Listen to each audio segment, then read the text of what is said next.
اعوذ باللہ من الشیطان الرجیم بسم اللہ الرحمن الرحیم۔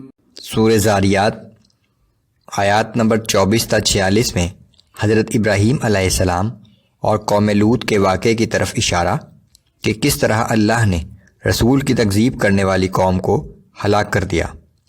فرعون، عاد، سمود اور قوم نوح کے واقعات کی طرف اشارہ کہ کس طرح انہوں نے اپنے رسولوں کی تکذیب کی اور بالآخر اللہ کے عذاب میں گرفتار ہوئے۔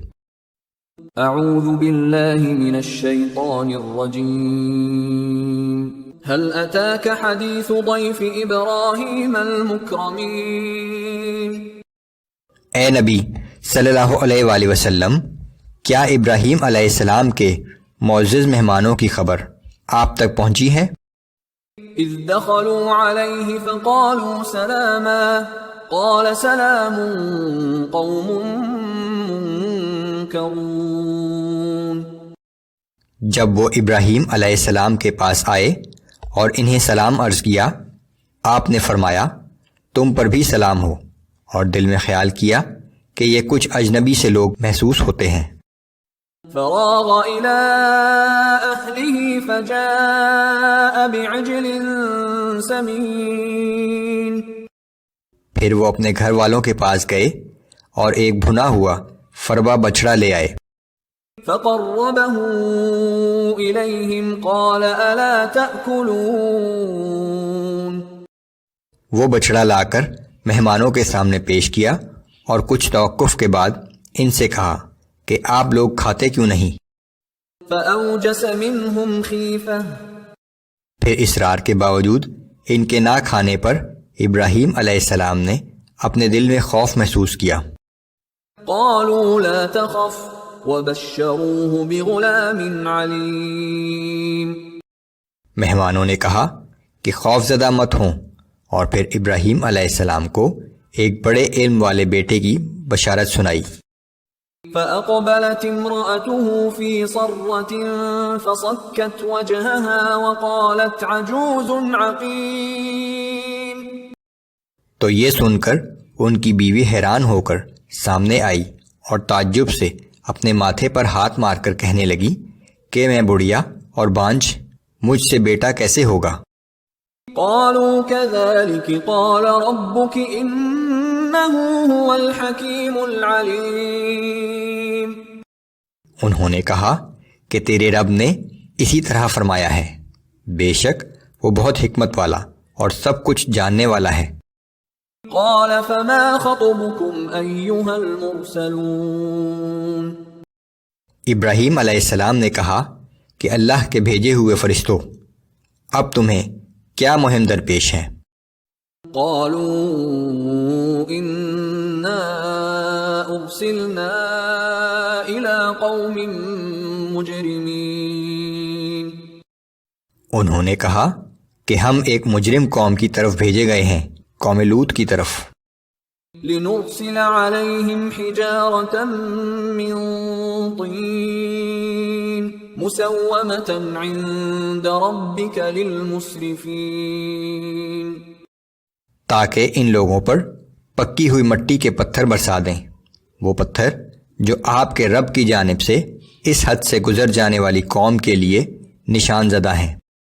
فأخرجنا من كان فيها من المؤمنين۔ اور آخر کار اس بستی میں جتنے اہل ایمان تھے ہم نے انہیں وہاں سے باہر نکال لیا۔ فما وجدنا فيها غير بيت من المسلمين۔ اور وہاں ہم نے مسلمانوں کے ایک گھر کے سوا اور کوئی گھر پایا ہی نہیں۔ یہ گھرانہ لوط علیہ السلام اور ان کی 2 بیٹیوں پر مشتمل تھا۔ وَتَرَكْنَا فِيهَا آيَةً لِّلَّذِينَ يَخَافُونَ الْعَذَابَ الْأَلِيمَ۔ اور ہم نے ان تباہ شدہ بستیوں کو ایسے لوگوں کے لیے ایک نشانی بنا کر چھوڑ دیا جو دردناک عذاب سے ڈرتے ہیں۔ وفي موسى إذ أرسلناه إلى فرعون بسلطان مبين۔ اور اسی طرح موسیٰ کے واقعے میں بھی ایک عبرت آموز نشانی ہے جب ہم نے انہیں صریح معجزہ دے کر فرعون کی طرف بھیجا۔ فتولى بركنه وقال ساحر أو مجنون، لیکن اس نے اپنی طاقت کے زوم میں روگردانی کی اور کہنے لگا کہ موسیٰ جادوگر ہے یا دیوانہ۔ فأخذناه وجنوده فنبذناهم في اليم وهو مليم، پھر ہم نے فرعون اور اس کے لشکروں کو پکڑ لیا اور ان سب کو سمندر میں پھینک دیا، اس حال میں کہ وہ اپنے آپ کو ملامت کر رہا تھا۔ وفي عاد إذ أرسلنا عليهم الريح العقيم، اور قوم عاد کے واقعے میں بھی ایک سبق آموز نشانی ہے جب ہم نے ان پر ایک تند و تیز آندھی بھیجی۔ ما تذر من شيء أتت عليه إلا جعلته كالرميم، وہ جس چیز پر بھی گزرتی اسے بوسیدہ ہڈیوں کی طرح ریزہ ریزہ کر ڈالتی تھی۔ وفي ثمود إذ قيل لهم تمتعوا حتى حين، اور سمود کے واقعے میں بھی نشان عبرت ہے جب ان سے کہا گیا تھا کہ تم لوگ اس دنیاوی ساز و سامان سے مزید کچھ دن فائدہ اٹھا لو۔ فعتوا عن امر ربهم فاخذتهم الصاعقة وهم ينظرون، سو ان لوگوں نے اپنے رب کے حکم سے سرتابی کی، پھر ان کے دیکھتے ہی دیکھتے ایک ہولناک کڑک نے انہیں آ پکڑا۔ فما استطاعوا من قيام وما كانوا منتصرين، پھر نہ تو وہ کھڑے ہو سکے اور نہ ہی کسی سے مدد حاصل کر سکے۔